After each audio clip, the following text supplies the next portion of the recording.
Later at Princess Twilight's palace, they met up with Gaia, who said while looking surprised, "How did the whole spending the night on an apple farm go, Cricket?" "I slept well," said Cricketina, who turns to look at a half-surprised Applejack at this. "It's easy for me to get comfortable in any type of bed or room I'm sleeping in, kind of similar to how Gaia is able to sleep in a cave." "I only slept in a cave once before all this," said Gaia with an embarrassed look. "Anyway, every pony else is here. You ready to begin?" "Yes," said Cricketina, before the three of them joined the rest of the main six. They had just entered the room with the magic map, only to find Ocellus with them, who says, while rushing to Gaia, who was surprised to see the same changeling she rescued again, now hugging her tightly, "Oh, thank goodness, I thought I wouldn't get a chance to see you again."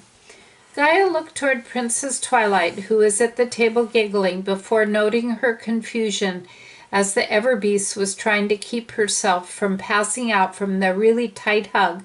So the Princess of Friendship explains, "This is Ocellus. She goes to the School of Friendship me and my friends run. She's also a changeling you rescued who told us about you. Somehow word got to her that you were in town, and she wanted to see you again, although she's not usually this affectionate, as she's usually very shy." This finally clicked together in Gaia's head as Cricketina guessed that Cutie Mark Crusaders are probably the ones who spread the word about the two newbies in town, as Gaia says while trying to get Ocellus to back off a little with the tight hug. "It's very, very good to see you again, too, and nice to meet you, but I need to breathe." "Oh, sorry," said Ocellus, before finally letting up and releasing Gaia, who was left panting. "But yes, thank you for what you did with Manticore. With the Manticore. "No, no problem. It's the duty of Okmara," said Gaia, "before Ocellus goes off to see her friends." "Well, she's very interesting. Also, I love that changelings around here are more colorful, but don't they usually live in a hive?" Shortly after Ocellus left, Gaia takes a seat from 2 extra chairs that Spike had brought over for both. Both of them had gotten a seat when Gaia notices that all the main 6 are staring at her, so she said while looking both confused and nervous, "Now, what is it now?" "Sorry, it's just, what did you just call yourself?" asked Princess Twilight, who seemed surprised at the word. "What? Okmara?" asked Gaia before it dawns on her that's what they're shocked about. "Yeah, that's the actual name of my species." "Why didn't you tell us then? We've been calling you an EVERBEAST ever since we met you," asked Rarity, who was thinking that they'd been doing something bad. "If we offended you in some way with what? The name EVERBEAST." "Ha ha ha," interrupted Gaia, who suddenly burst out laughing to their shock, but Cricketina just smirks. After laughing a good long while, Gaia gets a hold of herself, and she can see the room was silent from her reaction, so she decided to break the silence after the laugh. "It's not offensive. I'm not the only member of my kind who's been called that, and I wasn't the one who got that name from it. It was actually a Kieran who first thought of that name after meeting a member of my species, but I have no idea how you all know that name. Okmara actually call each other that that as an inside joke, so no, it's not offensive. As for why I put up with you all calling me, I find it cute and very tolerable. Also, Okmara is a shorter version of our actual name, which is too hard for most to pronounce." They all let out a sigh of relief before Rainbow Dash said, while remembering back to when they first met Gaia, "Wait, she did call herself an EVERBEAST back in the raft, so her explanation kind of makes sense, I think." "Yep," said Gaia before deciding to change the subject. "So what is the plan here? You're planning on training these ponies, right, see?"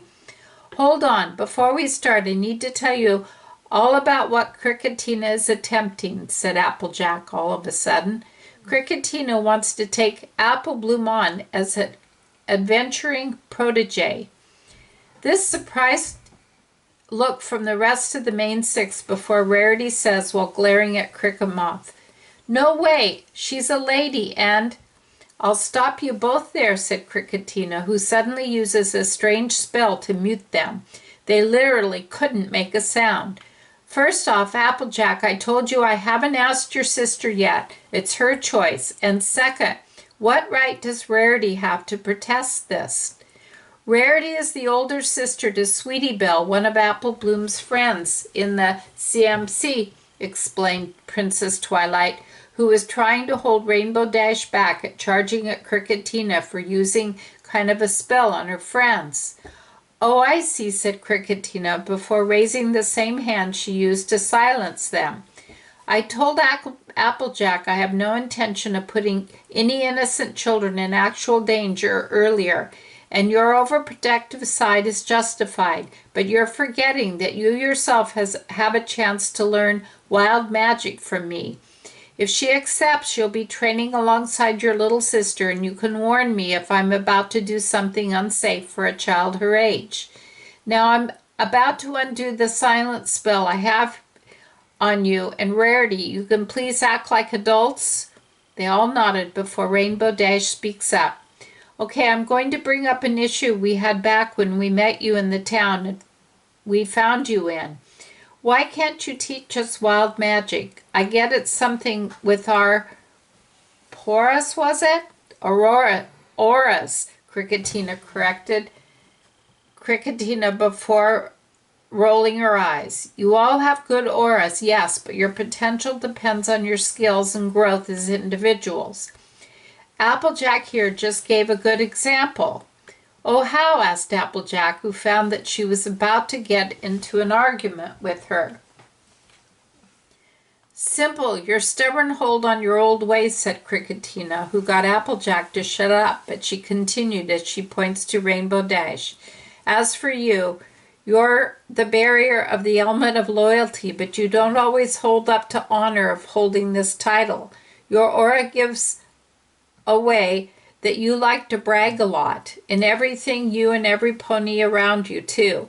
Bragging is good sometimes, but I can feel from your aura's history that you have nearly let people